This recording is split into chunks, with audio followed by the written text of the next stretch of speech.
Hi guys! Welcome back to my channel.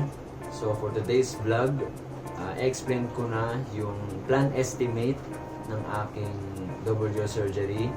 I-explain ko kung magkano yung mga bawat kung magkano yung anesthesia, magkano yung hospital, yung mga ganun. Ito yung plan estimate ng aking double jaw surgery. Tapos dito sa plan estimate merong may plates and screws. Pero hiwalay yon, third party yon, sa iba yung bibilin.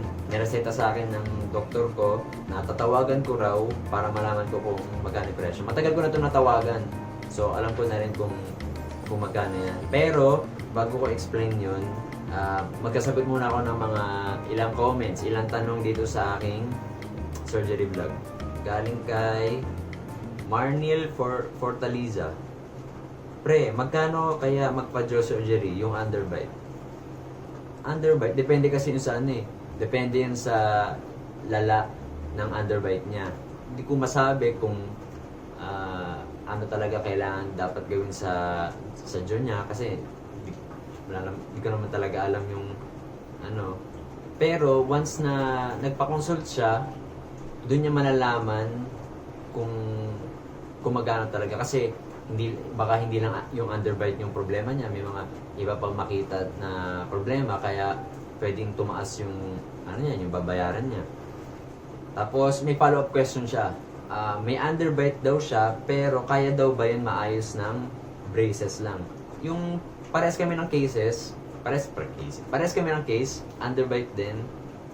Pero 'di ba binirace ako dati, hindi siya naayos, parang na siya, naremedyohan lang.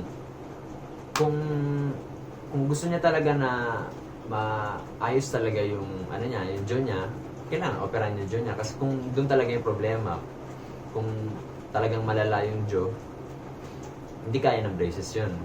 Kasi ang braces, ang ngipin lang yun eh. Pero na lang kung bata ka, kasi may na-research ako dati na kapag bata pa yung pasyente, pwede pang ma-adjust yung jaw kasi nag-grow pa yung jaw nila, hindi pa fully developed. Next, ano pong insurance or health card ninyo kung saan covered yung jaw surgery? Yan, hindi covered ng health insurance yung surgery ko kasi considered as aesthetic siya. Pero kapag mga severe cases like yung mga na-aksidente ka tapos nabasag talaga yung jaw mo, nabali, yun, tas pwedeng sa tingin ko pwedeng i-cover ng PhilHealth siguro. Tapos Aldrin Ocampo, pwede mo ring tanungin yung doktor mo kung kaya sagutin ng health card yung case ng jaw mo. Yun. May nagsabi, hindi ko alam kung bakit lumabas to sa akin, pero thanks, I also need this, bro. We'll wait for your next video about this. Yun. Nag-search ako ng double jaw surgery Philippines sa Google, tapos lumabas to. Yun. Thank you po. Sige, panoorin nyo lang po yung mga vlog ko dyan. Hi! Next question from A009. Hi, record po ba kayo magpa-brace after ng surgery? Tsaka po, ano pong mga process pinagdaanan nyo before nyo po kinonfirm ang surgery? Sa case ko, required ako i-brace after surgery kasi ayun na mismo yung parang retention para hindi na bumalik sa dati yung bago kong jaw. Pero ang sa case ko 1 month after surgery dun i-brace. Yun sabi ng doktor. Tsaka po ano po mga process pinagdaanan niyo before nyo. Ayun, i-vlog ako about sa process prior double jaw surgery. Panoorin nyo na lang po. Yan. I-explain ko lahat doon yung mga pinagawa sa akin, mga binayaran ko. Ito naman, next question, life in a backpack. How much was waiting for you to say it? Ito na, sasabihin ko na. ito si The Hidden Gem, siguro taga-ibang bansa to. Kasi atong tanong niya, I also need jaw surgery. I have a slight underbite and asymmetrical face. It's very expensive though. Do you guys know the best maxillofacial surgeons in the Philippines? Taga-ibang bansa siguro to. Hindi ako sure kung the best yung doktor ko, pero alam niya lahat ng gagawin. Alam niya yung nasa isip ko, parang sinasabi niya sa akin lahat ng dapat mangyari. Yun. So, sa tingin ko, magaling naman siya. Tsaka, inopera niya na rin ako ng odontectomy 18. Yun, 2. So far, ngayon wala naman akong nakikitang problema. Magaling. From, ito naman, Lander Palma. Finally, I found a very informative and relevant video vlog about my problem. Yun. Thank you po sa pagbisita sa aking vlog. Panoorin nyo lang po yan. Marami po kayong matutunan dyan kung may bala kayo magpa-double jaw surgery. Yes, kailangan mo talaga mag-ipon bago magpa-surgery kasi hindi biro ang babayaran. Yun, hoping for your success yun. Thank you po.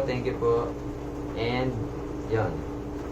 So, going back, may isang tanong pa pala kung titignan natin kung anong tanong niya. Alam ko ang tanong niya, magkano ang double jaw surgery? Pag parang ang case niya ata, 1 jaw surgery lang ata sa kanya. Sa tingin ko, ang 1 jaw surgery siguro mga 300 to 400k. Ito. Ewan ko kung gusto niya magpakilala, pero sabing, na lang. Basta, sabi niya sa akin dito sa FB page ko, ako nga pala yung subscriber mo, ask ko lang din kung magkano magpa-jaw surgery dahil yun din ang balak ko, sana mapansin mo, Lods. Ayun. So, depende talaga ang jaw surgery. Kapag 1 jaw surgery, siguro mga 300 to 400k, siguro. Pero pag 2 jaw surgery, siguro mga 500k above. Next, ang follow-up question niya, kaya ba mahal dahil private siya? Yun. Well, lahat naman na private, kahit saan tayo magpunta, basta private, mahal, di ba? Pero may natanungan ako na public, yun sa Veterans Medical Center, doon sa may North Avenue. Yun, public, not sure kung public or private, pero parang public. Hindi ko, ay yung in-explain ko sa sa last vlogs ko na hindi ko feel na magpa-surgery doon. So, doon ko napili kasi yung doctor doon parang alam niya na yung nasa isip ko, sinasabi niya lahat ng mga dapat gawin, mga mangyayari, mga ganun. Tsaka, nag-perform na siya ng 2 surgery sa akin, yung odontectomy 18, yan, dito left and right. Yan. So far ngayon wala namang ayos siya, wala akong nararamdaman na Yan. Sino nga pala yung doktor na nag-aasikaso sa iyo? Buti na lang nakita ko mga vlog mo. Buti daw nakita niya yung vlog ko. So thank you dahil thank you dahil napanood mo. Abangan daw niya yung next vlog ko. So yun. Next dito na tayo sa treatment plan. Yun. Sila mismo nagbigay sa akin ito nung nakalimutan ko na. Pero dapat nagawa to March 16, 2020. Ayun. Hindi lang to nabigay sa akin agad. Siguro nakuha ko to mga April or May, ganun. Hindi to nabigay sa akin agad kasi yun, nagkaroon ng mga lockdown. Dapat kasama rin dito yung explain ko sa last vlog ko yung sa process para double jaw surgery. Dapat kasama dito yung odontectomy 18. Pero natapos na yon bago ako bigyan nito. So, tinanggal na nila yon dito. So, ito number 1. Orthodontic surgical procedure including hospitalization. OR fee. Ayan, operating room fee 80,000 to 85,000. Room 2,500 times 6 days equals 15,000.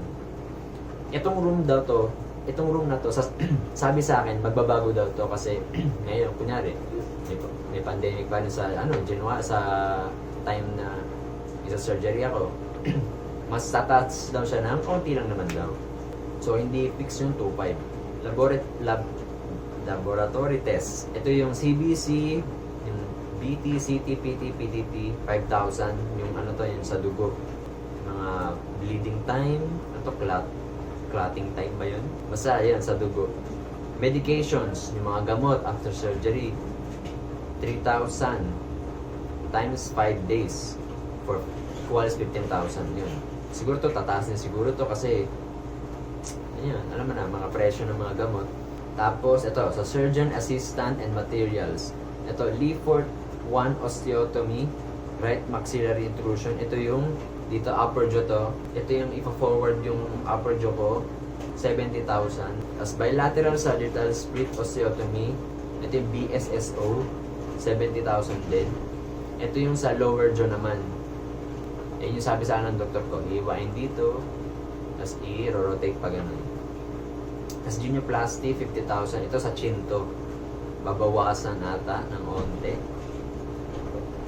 Itong genioplasty, more on ano to eh. More on aesthetic.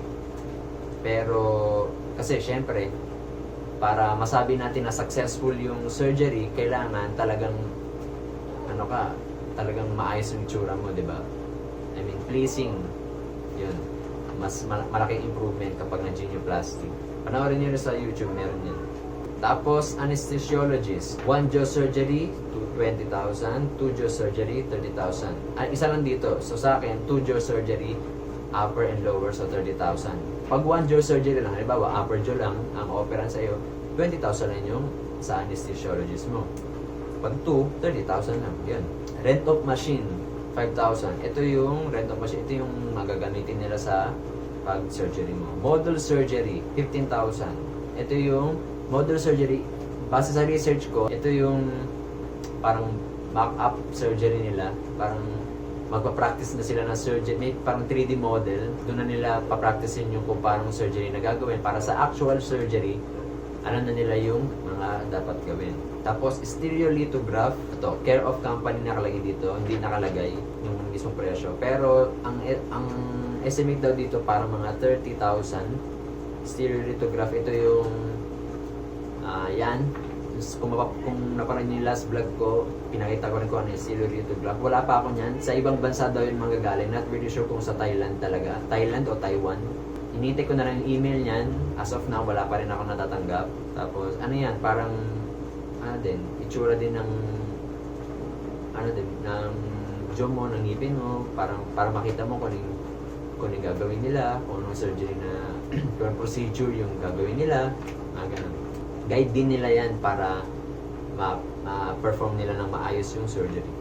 Tapos, plates and screws. Ito yung presyo ng plates and screws. Ito. May binigay na dalawang options. Itago natin sa company A at sa company B. Ano to? 2.0 mini bone plate lahat. 2 times 4 holes with gap. Bali ano to? Dalawang 2.0 mini bone plate na may 4 holes with gap. So yun. Not really sure kung ganyan talaga. Tapos 8 times monocortical.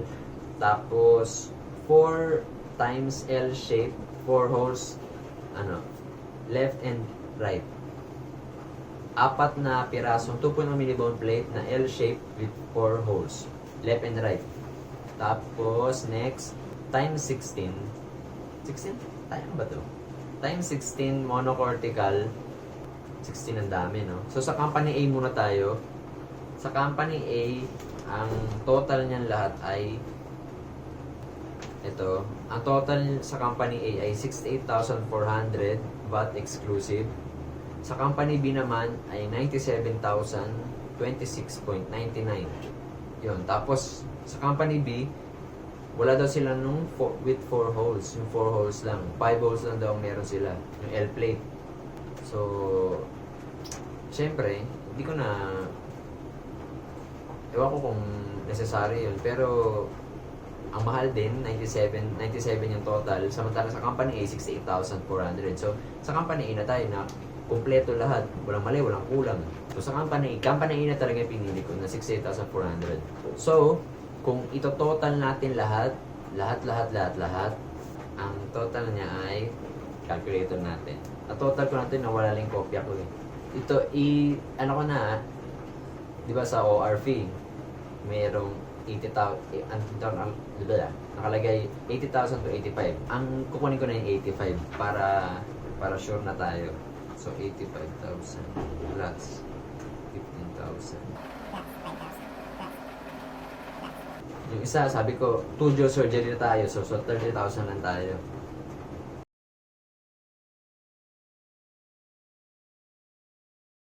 So ang total niya ay wow. So, yun. Mahal. Pero, yun, pwede pa siyang tumaas dahil nga pandemic, sa mga sanitation, sa mga PPE, Kemerut. Yun, tataas talaga yan. Pero 5,000 or 10,000. Kasi may tataas din sa medications, tataas din sa mga room. Yun. So, sa mga magbabalak ng double jaw surgery dyan or jaw surgery lang, kailangan ready kayo financially, emotionally at physically, kasi kailangan pinaghahandaan talaga tong surgery na to, hindi siya biro. Tsaka matagal ko na talagang pangarap tong surgery na to, kaya pinag-ipuran ko rin talaga. So, kung may mga tanong pa kayo guys, pwede nyo i-comment dyan sa baba. Sasagutin natin yan. Kung meron kayong hindi naintindihan, i-comment nyo lang dyan. Tapos, don't forget to like and subscribe, syempre, para updated kayo sa akin jaw surgery. Ang jaw surgery ko ay sa January.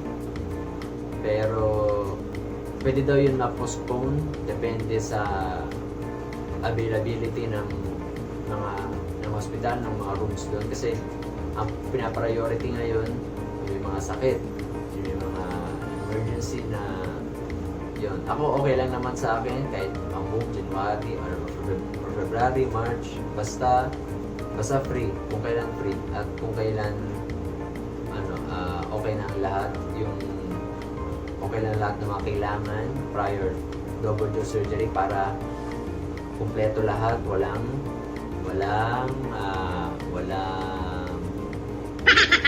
mali. Yan.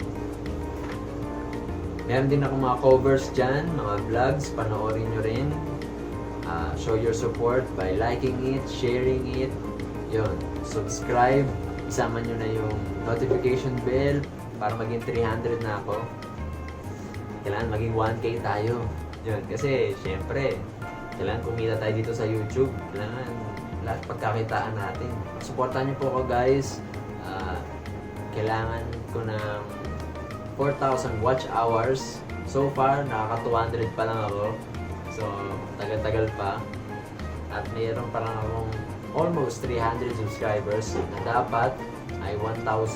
So, dapat in 12 months, ma-accomplish ko yung 1K subscribers at 4,000 watch hours. So, yun guys. Yun lang. Stay safe. At yun. Bye!